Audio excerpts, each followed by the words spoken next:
ನಮಸ್ಕಾರ. ಕನ್ನಡಿಗರ ನೆಚ್ಚಿನ ಒನ್ ಇಂಡಿಯಾ ಕನ್ನಡ ಯೂಟ್ಯೂಬ್ ವಾಹಿನಿಗೆ ನಿಮಗೆ ಸ್ವಾಗತ. ನೀವು ನೋಡ್ತಾ ಇದ್ದೀರಾ ವಿಸ್ಡಮ್ ಕೆಫೆ.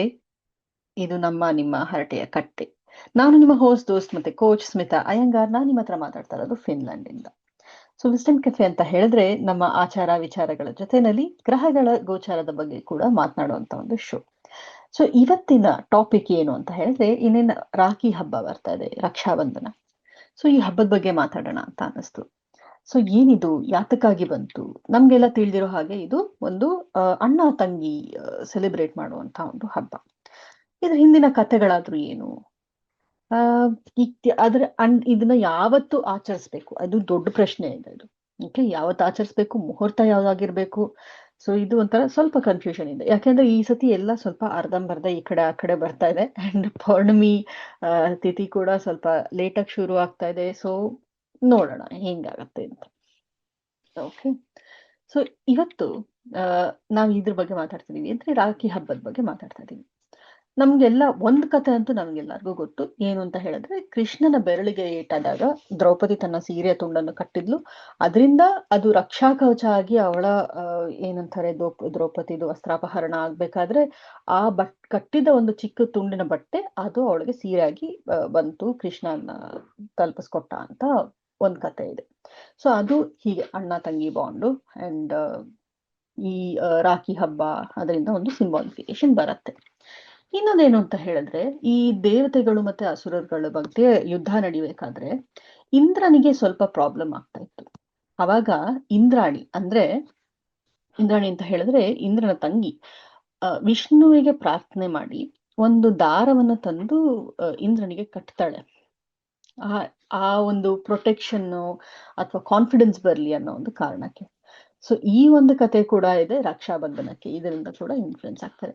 ಇನ್ ನೀವು ಕೇಳ್ಬೋದು, ಇದೆಲ್ಲ ಬ್ಲಡ್ ರಿಲೇಷನ್ಸ್ ಆಯ್ತು. ಹಾಗೆ ಇವಾಗ ಎಷ್ಟೊಂದ್ ಜನ ನನ್ ರಾಖಿ ಬ್ರದರ್ ಅಥವಾ ರಾಖಿ ಸಿಸ್ಟರ್ ಅಂತ ಹೇಳ್ತಾರೆ. ಇದೆಲ್ಲಿಂದ ಬಂತು?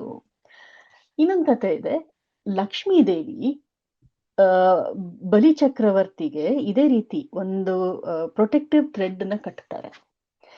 ಅದು ಕೂಡ ಈ ಅಫೆಕ್ಷನ್, ಪ್ರೊಟೆಕ್ಷನ್ ಅಥವಾ ಏನ್ ಹೇಳ್ತಾರೆ, ಅವ್ರಿಗೆ ಒಳ್ಳೇದಾಗ್ಲಿ ಅನ್ನೋ ಒಂದು ಭಾವನೆಯಿಂದ ಲಕ್ಷ್ಮೀ ದೇವಿ ಕಟ್ಟುವಂತಹ ಈ ದಾರ. ಸೊ ಇಲ್ಲೇನಾಗತ್ತೆ, ಬಯೋಲಾಜಿಕಲ್ ಬ್ರದರ್ ಸಿಸ್ಟರ್ ಅಲ್ದೇ ಕೂಡ ರಕ್ಷೆಯಾಗಿ ಆ ದಾರವನ್ನ ಕಟ್ಟಿದ್ರಿಂದ ಅವರು ಕೂಡ ಅಣ್ಣ ತಂಗಿ ಸಂಬಂಧಕ್ಕೆ ಹೋಗ್ತಾರೆ.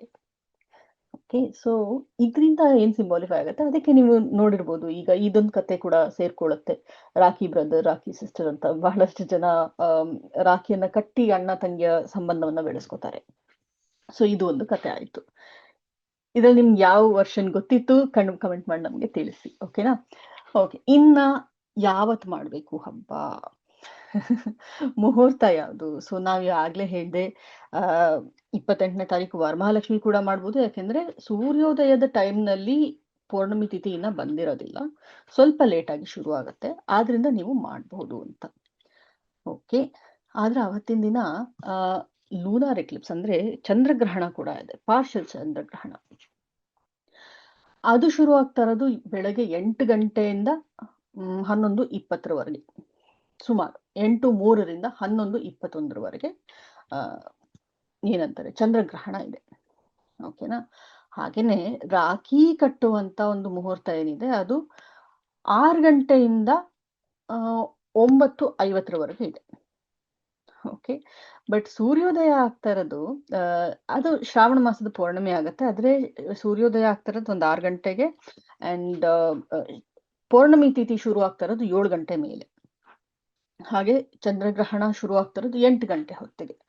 ಸೊ ನನ್ನ ಲಾಸ್ಟ್ ಟೈಮ್ ಹೇಳಿದ್ದೆ, ಸೂರ್ಯೋದಯ ಆಗಿ ನೀವು 6 ಗಂಟೆಯಿಂದ 7 ಗಂಟೆ ಒಳಗಡೆ ನೀವೇನಾದ್ರೂ ಅಕಸ್ಮಾತ್ ವರಮಹಾಲಕ್ಷ್ಮಿಯ ವ್ರತವನ್ನ ನೀವು ಮಾಡ್ಬೇಕು ಅಂತ ಹೇಳಿದ್ರೆ ಆ ಟೈಮ್ನಲ್ಲಿ ಮಾಡ್ಕೊಳ್ಬಹುದು ಅಂತ ನಾ ಹೇಳಿದ್ದೆ ಅಲ್ವಾ? ಸೊ ಇದು ಕೂಡ ಹಾಗೇನೆ, ನೀವು ರಾಖಿ ಹಬ್ಬವನ್ನ ಈ ಟೈಮ್ನಲ್ಲಿ ಕೂಡ ಆಚರಿಸ್ಬೋದು. ಇನ್ನೊಂದೇನು ಅಂತ ಹೇಳಿದ್ರೆ, ಚಂದ್ರಗ್ರಹಣ ಈ ಸತಿ ಏನಿದೆ ಅದು ಇಂಡಿಯಾನಲ್ಲಿ ಗೋಚಾರ ಆಗ್ತಾ ಇಲ್ಲ. ಯಾಕೆಂತಂದ್ರೆ ಸೂರ್ಯೋದಯ ಆಗಿರತ್ತೆ, ಸೊ ಆದ್ರಿಂದ ಚಂದ್ರಗ್ರಹಣ ಗೋಚಾರ ಆಗೋದಿಲ್ಲ. ಸೊ ಆಚರಣೆ ಇರಲ್ಲ, ಬಟ್ ಎಫೆಕ್ಟ್ ಇರತ್ತಾ ಇಲ್ವಾ? ಎಫೆಕ್ಟ್ ಅಂತೂ ಖಂಡಿತ ಇರುತ್ತೆ. ಸೊ ಎಫೆಕ್ಟ್ಸ್ ಏನು, ಅದ್ರ ಬಗ್ಗೆ ನಿಮ್ ರಾಶಿ ಮೇಲೆ ಯಾವ ತರ ಪರಿಣಾಮ ಆಗತ್ತೆ ಅದನ್ನ ಕೂಡ ನೆಕ್ಸ್ಟ್ ಇನ್ನೊಂದು ಎಪಿಸೋಡ್ ನಲ್ಲಿ ಮಾತಾಡ್ತೀನಿ. ಆದ್ರೆ ಚಂದ್ರಗ್ರಹಣ ಆಚರಿಸ್ಬೇಕಾ ಬೇಡವಾ ಅಂತ ಅಂದ್ರೆ ಆಚರಣೆ ಅಂತೂ ಖಂಡಿತ ಇಲ್ಲ. ಸೊ ಸೂತಕ ಕಾಲ ಆಗ್ಲಿ ಅಥವಾ ನೀವು ಚಂದ್ರಗ್ರಹಣದ ಟೈಮ್ನಲ್ಲಿ ನೀವು ಏನೇನೋ ಆಚರಣೆ ಮಾಡ್ತೀರಾ, ಈ ಗ್ರಹಣದ ಸ್ನಾನ ಮಾಡೋದು ಆ ಥರದ್ದು ಈ ಥರದ್ದು ಅದೆಲ್ಲ ಯಾವುದು ಬರೋದಿಲ್ಲ. ಯಾಕೆ ಅಂತ ಹೇಳಿದ್ರೆ ಸೂರ್ಯೋದಯ ಆಗಿರುತ್ತೆ ಅಂಡ್ ಚಂದ್ರಗ್ರಹಣ ಎಫೆಕ್ಟ್ ಅಲ್ಲಿ ಇರೋದಿಲ್ಲ.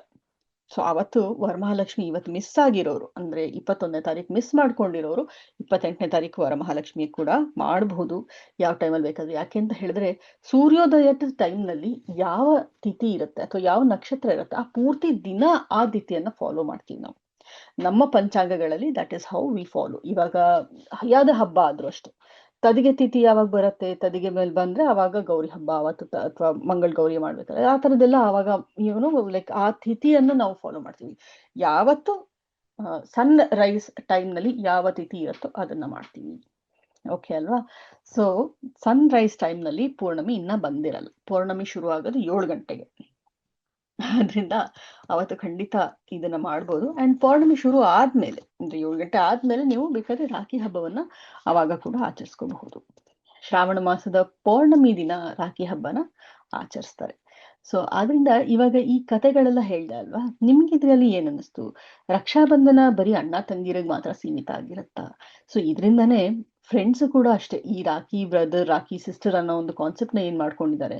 ಒಬ್ರಿಗೆ ರಕ್ಷೆ ಆಗ್ಲಿ ಅನ್ನೋ ಒಂದು ಮನೋಭಾವದಿಂದ ನಾವು ಯಾವುದೇ ಆಗ್ಲಿ ಒಂದು ತುಂಡು ದಾರ ಆಗ್ಲಿ ಅಥವಾ ಬಟ್ಟೆ ಆಗ್ಲಿ ಏನೋ ಒಂದು ಕಟ್ಟಿತು ಅಂತ ಹೇಳಿದ್ರೆ ಅವ್ರಿಗೆ ಏನೋ ಒಂದು ರೀತಿಯ ಪ್ರೊಟೆಕ್ಷನ್ ಇರುತ್ತೆ. ಅದನ್ನ ಪೂಜೆ ಮಾಡಿ ನಾವು ಕಟ್ಟಿದ್ರೆ ಅದು ಖಂಡಿತ ಫಲಿಸುತ್ತೆ. ಸೊ ಹ್ಯಾಪಿ ರಾಖಿ ಅಂತ ಹೇಳ್ತಾ ಇವತ್ತಿನ ವಿಸ್ಡಮ್ ಕೆಫೆನ ಇಲ್ಲಿಗೆ ಮುಗಿಸ್ತಾ ಇದ್ದೀನಿ. ಮುಂದಿನ ಎಪಿಸೋಡ್ ನಲ್ಲಿ ಮತ್ತೆ ತಿರ್ಗಾ ನಾ ಹೇಳ್ದಂಗೆ ಬಹಳಷ್ಟು ಹಿಂಗೆ ಇಂಟ್ರೆಸ್ಟಿಂಗ್ ವಿಷಯಗಳನ್ನ ನಾನು ಮತ್ತೆ ತರ್ತೀನಿ ನಿಮ್ಗೋಸ್ಕರ. ಹಾಗೆ ಈ ಚಂದ್ರಗ್ರಹಣದ ಎಫೆಕ್ಟ್ಸ್ ನಿಮ್ಮ ರಾಶಿ ಮೇಲೆ ಏನಿರುತ್ತೆ ಅನ್ನೋದನ್ನ ಕೂಡ ಮಾತಾಡೋಣ. ಅಲ್ಲಿವರೆಗೂ ನೋಡ್ತಾ ಇರಿ Wisdom Cafe on one India Kannada YouTube ವಾಹಿನಿ. Thank you. I am your host, ದೋಸ್ತ್, coach Smita Iyengar, signing off for today. Thank you. ಯಾವುದೇ ಸುದ್ದಿಯ ಅಪ್ಡೇಟ್ ಅನ್ನ ಮಿಸ್ ಮಾಡ್ಕೊಳ್ಬಾರ್ದು ಅಂದ್ರೆ ಈಗ್ಲೇ ಒನ್ ಇಂಡಿಯಾವನ್ನ ಸಬ್ಸ್ಕ್ರೈಬ್ ಮಾಡಿ. ನಿಮಗೆ ಬೇಕಾದ ಭಾಷೆಯಲ್ಲಿ ಎಲ್ಲಾ ಸುದ್ದಿ ತಿಳಿಬೇಕು ಅಂದ್ರೆ ಒನ್ ಇಂಡಿಯಾ ಆಪ್ ಅನ್ನ ಡೌನ್ಲೋಡ್ ಮಾಡ್ಕೊಳ್ಳಿ.